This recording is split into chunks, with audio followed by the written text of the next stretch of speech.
All right. Good morning. Thank you, everybody, joining us today. Welcome to our weekly digital strategy chat brought to you by Denver Data Web. We are a digital strategy company. We help our clients overcome their unique challenges, achieve their objectives, all while applying a goals-focused approach to web development, design, and digital marketing. So my name is David Zonka. I'm a digital strategist here at Denver Data Web. And today we have with me Tom. Hi, I'm Tom DeGurlia with president here at Denver Data Web. Thanks, Tom. And thank you again to everybody joining us. So our topic for today is a really fun one. I'm pretty excited about this because I love diving into the marketing stuff. We're going to talk a bit about marketing signaling, how to get really good ROI from the marketing tactics you use and with your campaigns, and a really clever concept called a call to inaction. So that's going to be neat to dive into. Anybody have any questions, please feel free to chime in and ask in the chat or in comments. But other than that, let's get into it. So, Tom, marketing and advertising, it's actually pretty easy, right? Yes and no, I suppose. Yeah, easy stuff. No, we're all done. Thanks for joining us. I'm glad we've settled that age-old question. So, no, it's pretty tricky, and that's why there's so many people out there involved in marketing, learning marketing, being experts, sharing their expertise. But you can't just pick some keywords, slap on some catchy buzzwords to a Google ad, and the leads and sales are just going to come pouring into your landing page. No. What is marketing and advertising? What has that experience been like for you, Tom, over the years? Not easy, right? It's been an interesting evolution. My career has been in technology for the most part. I certainly have had a lot of involvement in the marketing world, but I've never directly made that my focus, so it doesn't come naturally to me. But I find it absolutely fascinating, and having been in the web business now for 22 years, it has become second nature. That is kind of a while to be into marketing, and a lot of the way things work in marketing and advertising, I imagine, it's changed quite a bit. I mean, Google first got on the scene and they started going into the ad program, but it's changed pretty dramatically every year since, wouldn't you say? I don't know that the people have changed in the way they think about problems that you would apply marketing to, but I certainly the platforms in which you would engage a vendor or somebody to help solve your problem has changed considerably. Mm-hmm. Yeah. Well, I mean, when you put it like that, yeah, that certainly makes sense. I mean, it is in fact what an age-old problem, right? The first person some caveman came like, I've made a wheel. This is amazing. and then it's like, yeah, everybody wants their wheel. And then, this guy in a cave down the lane, he's like, well, that's good. I can make a wheel too. And now all of a sudden you've got competition. Right. Why should people buy your wheel rather than the other guys? Yeah. Now the one guy's got to push his wheel more. One thing I think is really interesting to the problem of marketing is, and yeah, it goes with anything, right? I mean, we help a lot of people with web development and developing products and things like that. Nobody has unlimited budgets. Nobody has bottomless pockets. If they did, they could just throw piles of money at everything they're trying to do, and there they go, right? But they don't. And I was reading some research by Rakuten Marketing, and they did a survey of 1,000 some marketers around the world. Let me pull this up. The respondents estimated that they waste an average of 26% of their budgets on ineffective channels and strategies. And about half of the respondents to the survey said they misspent at least 20% of their budgets in general. And that kind of blew me away. That's, if you're a company of any decent size, like you could be spending thousands, tens of thousands of dollars in marketing, maybe big companies, hundreds of thousands more, right? I mean, a Super Bowl ad, I mean, that's a huge amount of money, right? And if that's not on point, if you're putting that in a channel that is not really working for you, I mean, that money ain't coming back. No, absolutely. I think, if you're spending more than you're going to make on the advertising, you've clearly made a bad spend. But there's a lot of cases where people do get good results, but they could have gotten either better results or spent less money to get the same thing. But certainly money is a limiting factor for most people. I suppose that's not even the only limiting factor. No. I mean, time and energy matters too, right? Yes, sir. Right. You spend time developing campaigns, you put them out there, they got to run for a while. It's not just an instant thing. They got to build up, and there's experimentation. You got to let it play out for a bit. And if that's not going the right direction, if that's not hitting the mark, well, you're not getting that time back. But I imagine we're also kind of talking about how long the sales cycle is too, because once you get those leads, it's not just instant sale, right? Right. Yeah. I mean, I think to give you an example in our business, we advertise to our marketing is fairly broad, and there's a wide community that it can apply to. But if we just open it up and advertise to everybody out there, we're going to get a lot of calls that spend a lot of our time to nurse along, opportunities that may not be a good fit, or they're clearly not a good fit up front. And I think, the key to some of these strategies is to avoid not only spending the money, but spending the time to try and mature an opportunity that probably will not mature, or will not necessarily be as profitable as other ones that you could be focusing on. And so you're kind of talking about really prioritizing accounts or prospects that you have the best chance of maybe landing. But That's right. That in most cases when we're working with a customer, we will identify the area or areas of their offering that have the most potential, either potential market or potential profitability potential ultimately. Mm-hmm. And tend to focus the efforts in those arenas. And it often is the end user community that is the biggest distinguishing factor. It's often the end user community. And so our recommendation, certainly when it comes to spending on clicks, but also when spending on fielding sales leads, is minimize the number of leads that are coming through the door and make sure those are the best possible leads. Because we all have limited time, right? We have so many hours in a day. Sometimes, we can't even necessarily control when these all come in, right? It's not necessarily a set cycle. All right, we're going to get 5 today. We're going to get 5 tomorrow. We'll just work through them. And maybe you get 20 one day. That would be great, right? Or, 1 the next. And, you that, right? There's kind of like a flow to that you work That's with. Right. And it's kind of random, but one way or the other, it's using your time. And if you can set it up, by contrast, if you're getting 10 leads a day, 9 of which are unqualified, that's an extreme example. Or if you're just getting 1 lead a day that's qualified, those 2 are the same thing. Only you're answering the phone 9 less times in one scenario. You get the one that's just really great and could be a huge account. There's the other end of the other side of the table too, right? The people who are reaching out, and they're. I suppose it would be really nice if it's a great fit for them too, huh? There is only so much you can do, but really what we do is we work very hard to identify exactly who that ideal customer is. Certainly for paid advertising, it's really important that we don't spend the money in the first place. Mm-hmm. But also for organic advertising, it's important that we don't spend the time with sales leads that don't have as much potential, or are customers that aren't really a good fit for what we do. We mentioned paid advertising. So when we talk about that you're referring to like Google ads or Bing ads, right? And that's right. These are Bing ads isn't as big as Google. Sorry, Bing, it's the reality. We still love you. But Google, that's huge, right? Like I don't have anything in front of me here, specific numbers, but I remember reading articles about how like some massive proportion of Google's revenue simply just comes from their Google ad system. Essentially, they're an advertising platform. They're not like a search platform, I guess is one way to put it. Yeah.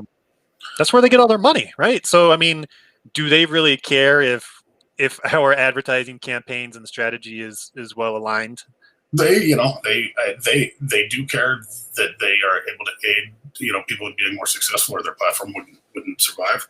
Mm-hmm. But at the same time, they don't necessarily give you that, you're dead on. Their goal is to make money. This is a monetized service. And so they aren't necessarily telling you all the sneaky ways to spend less with their service. They are more likely to connect you with creative ways to drive more leads without a whole lot of mention of what those leads mean. Some people who may be also using Google ads or stuff like that, I guess Google specifically, in the past, I have gotten phone calls from Google consultants. I'm doing like air quotes for everybody listening in. I don't want to sound too cynical, but sometimes I can't help it. But I really suspect that some of these folks are actually outside consultancies getting a license to operate on the behalf of Google. But they're like, the idea was they were to call and work with me on the account to help optimize it. And every suggestion was really geared around like setting up additional campaigns and things like that, adding more budget. And I can't help but feel like, that customer success model really just feels like, can you please just spend more money and give it to Google? There's absolutely a piece of it. That's absolutely been my experience in the past as well. The amount of tools that they will give you to limit spend are much more. There aren't as many of those as there are the ones that help you spend more. But spending more budget on your advertising with Google isn't necessarily a bad thing, though, right? I mean, no, not at all. In fact, ultimately, you are paying for leads. That's why you're advertising. Mm-hmm. Really, what it comes down to is the cost you're paying per each lead of a particular quality. Right.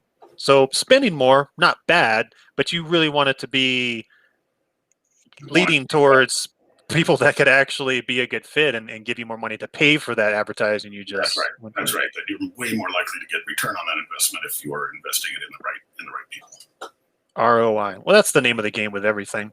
Well, there's got to be some better ways in general, or some best practice ways to structure advertising and marketing, targeting. If we want to optimize our budget or optimize our time and energy spent to get really great leads, let's think about let's talk about what are some of these really great ways to do that. Well, Google gives the ability to do what are called advertisement negative keywords, so you can specify things that you don't want to say. So for example, if you're offering a service for auto repair, it would be typical to exclude or to add negative keywords for things like free, complimentary, no cost, cheap, unless that really is your niche, because those have a tendency to be people that aren't really going to pay you any money. So Google does give you a rudimentary capability, and really what it does is it prevents the ads from displaying to people that have those specific keywords in their search. I'm looking for free car repair, and you're not going to get your paid ad displayed. But beyond that, it's fairly limited. And we deal with a number of customers where the nature of their search traffic, for example, a commercial plumber, in their business, there are probably 10 commercial plumbers in Denver that are at that particular scale, and maybe 4,000 that are consumer scale. And they don't have the time to sit and answer their phone all day. Yet the keywords that someone would search on for a plumber are often very similar. The word plumber is the most central one. And so it's very difficult to, using keywords and negatives, to ensure that the ad goes only to the people that are looking for a commercial plumber to plumb their new construction project for a hotel. So the strategy that we have to take at that point is one that's that's consistent with what I call the call to inaction. And the call to inaction basically is a creative strategy in your advertisement or copy that sends a signal to the wrong customer that this is not the right service, and sends the signal to the right customer that this is the right service. And in the case of the plumbers, it was, the simple solution was to add the message starting at, starting between $500,000 and 2 million. And that was kind of their range of project work. And that immediately caused people not to click on the ad, and then certainly not to proceed to the website or pick up the phone. And that was really essential for that customer, because not only did they not want to pay for it, but more importantly, they didn't want to be answering 2,000 phone calls a day. I mean, I tell you, when the water intake to my house bursts in my basement, and that's flooding, because that's where I'm at right now. For everybody listening, I'm in my luxurious basement office. I would pay a lot of money for somebody to come deal with that. That's pretty great. I don't know if I'd spend $1 million though. Right. No, it's big enough. And what's interesting is, that price range would make any consumer choke, but the people in their right price range look at that and go, oh, those are typical costs, and so they don't see a vendor that looks out of the ordinary. It seems like a good fit. Call to inaction. That's such a fascinating topic, and so that's kind of riffing off of the idea of a call to action. So a call to action, that's what, like, that's an image or line of text or some Call to language. action is it essentially is a fundamental marketing principle that people need to be welcomed, that people are much more likely to respond if they are welcomed in, if they understand that they are being asked to become a customer. And it seems counterintuitive, but it is a very real human psychology thing. And so call to action is typically the thing you'd see at the top of the page, a button or something that's above the fold. Right. Call us now for a quote. That is the call to action. And ultimately with every page, or every marketing piece you're ever going to have, there is going to be an intended action that you're trying to get somebody to do, to take. And that is that vehicle is you ask them. My favorite ads from yesteryear, that's a great word I don't get to use much, yesteryear, the little ones like, smash the little gopher on the head with a thing. You remember these little, like, essentially they're display ads, in Google Content or something back in the day, to be on random websites, and this little thing running across this little image, and you're supposed to click it with your mouse. And you're like, oh yeah, I want to smash that thing. And you click on it, and it takes you to who knows, right? But click now. No, yeah, and those, there's been some misplaced attempts at using that properly, or people experimenting with the new platforms, but ultimately it tends to be the same principle of you just want to command the person to do what it is you're looking to achieve, if you've already made a good case for it. I imagine a really effective call to action would be one that, is able to really hone into what a particular audience you have in mind is thinking, right? Because you could have multiple audiences, types of people, but like the plumber example you gave, that's a great one. Like, there's residential and then there's commercial. They're going to have different concerns, different budgets they're working with, and so that's what we're kind of getting at, right? Is having that differentiated in a way to really speak to them. I mean, that's going to get better results, wouldn't it? Yeah, absolutely. Tailoring the advertising and the content to exactly the persona, the type of individual that is your target, always does maximize, in general, always maximizes your likelihood of connecting with the right person. And it's the psychology of it is very interesting. Often it's real important to cite the same language that the person searching for you is citing, and people describe things in very different ways depending on their backgrounds. And it starts to make a case for, if you really want the best marketing out there, to very much tailor that messaging, what the ad you see, the page you get to, everything to those specific terms in that particular community, which means you could very well have a site that is seemingly about one thing, plumbing, but it has a number of different faces that are very much tailored from a content perspective to how that respective community thinks about the problem or the service. Wow. So essentially a call to inaction. I mean, it seems to me a technique to discourage. I mean, that might be a strong word, but I mean, I guess that's the reality of it. To kind of discourage poorly aligned prospects from clicking or actually taking action. You're saving everybody time, saving everybody energy, money, right? Yep. You hit it dead on. At one point, we had a customer that whose product was custom golf chambers that he would install in people's garages, and it was tailored for much, fairly wealthy people. And we had a really great sales meeting with him, or digital marketing meeting with him, and had some exciting strategies. And at the end of it, he said, well gosh, I'm just going to be getting a bunch of calls. I don't want that. I thought, who in the world doesn't want a bunch of calls? Okay. But what he meant is that 90% of the people that will see this thing will go, oh my God, I want a golf chamber. And they're going to call and find out that they're not as wealthy as they need to be to own this thing. The product starts kind of in the $50,000 range. And at that moment we said, well, why in the world don't you here's what we'll do. We'll put it right on your homepage starting at 50,000. And for people that's out of the question, they're not going to click on it, or they're not going to call you. And for people that are expecting a $50,000 or more solution, are going to think you're consistent with what they were imagining. So you've strengthened your sell for the target community and weakened it for the community you're trying to exclude. That's an awful lot of money to spend just to not be embarrassed when you go to Topgolf. it's, Um, it's to keep you from going to Top Golf and get embarrassed. I There's no just alternative. when I go, I just put it out of my head that there's people to my left and my right, and when I hit a ball and I shank it and almost take somebody's head off. I mean, that's why you sign the whole liability disclaimer thing we showed. That's a part of You, golf. you don't need the $50,000 model, David. Maybe one day. Yeah. So, what are some examples? We got the golf chamber example. What are some other examples of call to inaction? It comes up with almost every customer. And it's interesting because it is very much just emerging. I have to imagine that at some point Google will start to incorporate these features as people get wise to it. Hmm. Trying to think of other examples. It comes into play with almost every case. With paid advertising, it is very, very common because there is always for most businesses, there is a target niche that they really want to go after, but there's also a world of people that they're not going to turn away work from. But the distinction in many cases between the high value, heavily qualified lead and the other lead is I've lost my train of thought there.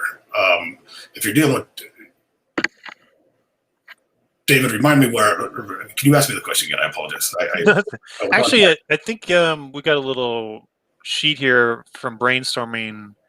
So examples of clients. So here's some great examples here, right? I mean, they seem to me really good examples. So using language like quality, expert, strategic, or agency, I could see that, it applied to even like our kind of line of work. Admittedly, some folks consider like the type of work we do, whether it's SEO or web development, is almost like a commodity, right? Like if Right. one person does it or a different person does it, it's all the same, right? Really, all that matters is price. I mean, that's not true at all. I mean, Right, it's right. sophisticated work. So when you start using language in your ads, I imagine like strategic. Whoa, strategic sounds nice, but that sounds expensive. Is it? Yeah, that's a great, and you're right. That is exactly kind of where I was going. Words like that, and those do work in our business.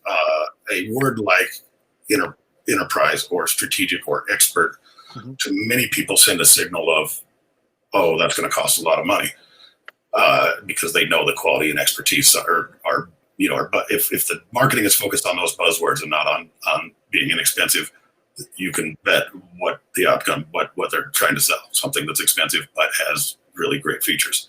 So people that are price shopping, spot those words and are very careful not to click on an ad that mentions enterprise, because they know that just means lots and lots of money.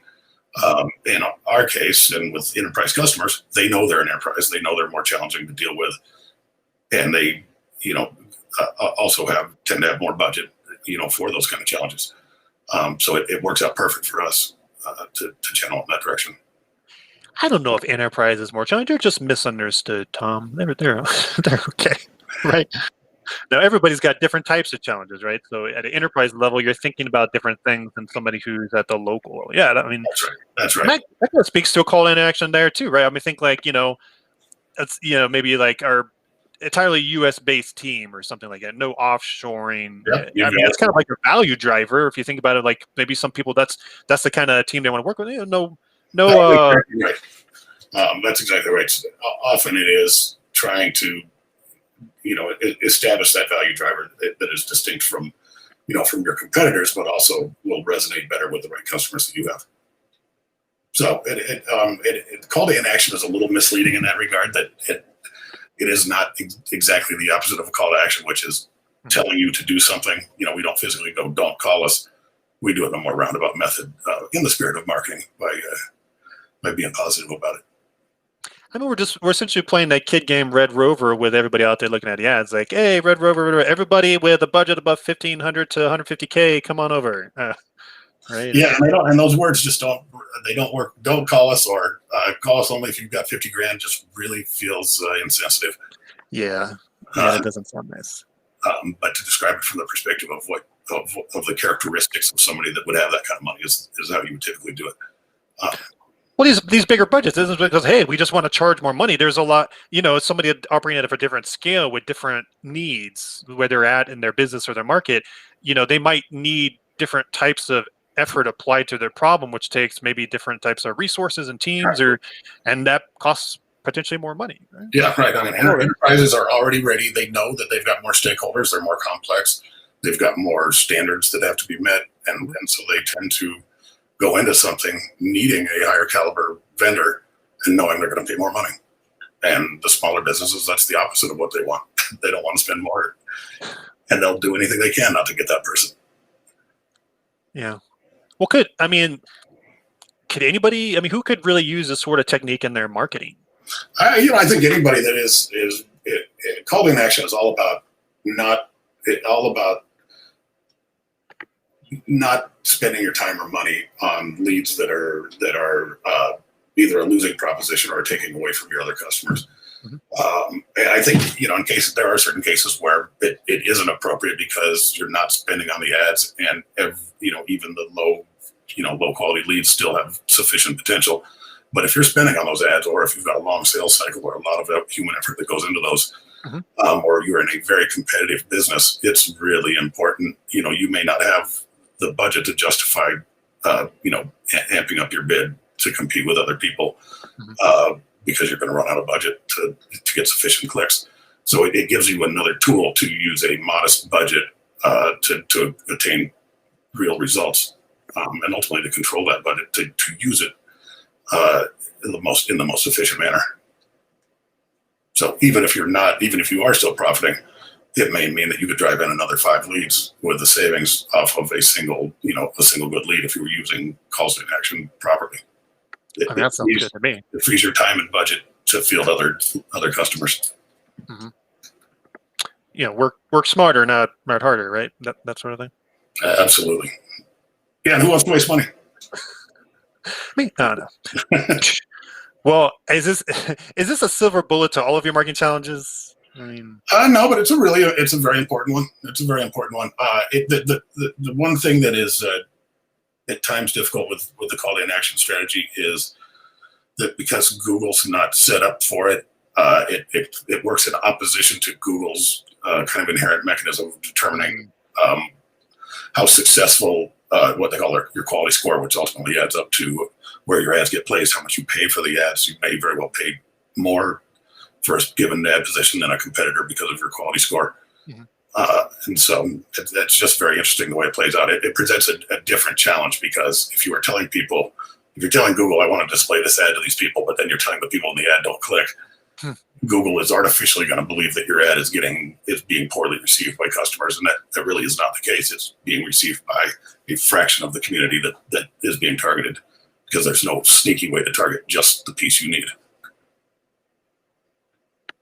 Well, it sounds to me it's all more reason why got to have a strategy in place and make sure you have a solid marketing team that's really executing on that to get the kind of results you want out of those strategies. Yeah, I mean, it will always, even if you are making money, you could be making more if you were doing it smart. I think everybody can support that. Yeah, well, This was great. Thanks for joining in today, Tom. We covered a lot of interesting aspects of marketing ROI. I think we're about the end of our time. So thank you as well to everybody else who joined us today for this week's Digital Strategy Chat from Denver Data Web. This is every week on Fridays, 11:30 Mountain Standard Time. Be sure to check our website at denverdata.com for more information and guides and resources on how digital strategy can help your company. Additionally, subscribe to our YouTube channel, because that's where a lot of our videos show up. There's some really helpful snippets there. Again, everybody, thank you for tuning in. Have a great week.